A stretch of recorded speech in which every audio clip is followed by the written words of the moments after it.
But at number 1 is the top offensive tackle on this list. And the top right tackle is Spencer Fano from Utah. He led all tackles in the country with a 92.7 grade this past year. He also led all tackles in the country with a 93.6 run blocking grade. In fact, that 93.6 run blocking grade was 3 points higher than any other tackle in America. Also, the second most valuable power forward tackle, according to our wins above average metric. Only Kelvin Banks Jr.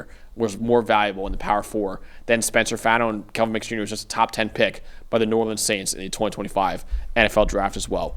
79.5 pass blocking grade, was top 30 among all tackles in the power four. Now, Fano's transition to the NFL is going to be a little interesting because I don't think he's long enough to play tackle full-time in the NFL. I think he's more likely a guard in the NFL, but regardless, he should absolutely be a first-round pick in next year's draft, and he was freaking dominant as a true sophomore, and right now I think he's the best offensive lineman in the country. Yeah, we'll see if he ends up at guard or tackle in the NFL, but you mentioned it. You mentioned the highest run blocking grade in the country, the highest zone run blocking grade in the country. Like I mentioned with a couple other guys earlier, Utah's a big outside zone team. Fano's just dominant. He's a great athlete for his size. He gets to where he needs to be. He can cross face. He can get to the second level on linebackers with ease, and then he's got that finisher's mentality. So certainly Utah's going to be able to run the ball. And honestly, you look at Fano's pass blocking grades, really just one bad game, oddly, in their very first game of the year against Southern Utah.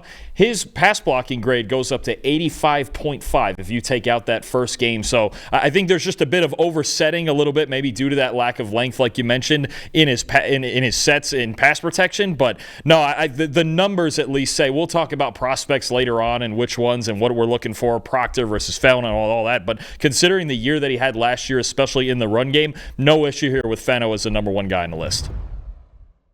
Hey, thanks for watching another episode of the PFF College Football Show. Please make sure you guys subscribe to the channel. Also, subscribe to PFF Plus at subscribe.pff.com for all of the same data and grades that we use in our show, plus fantasy tools, betting tools, and our mock draft simulator.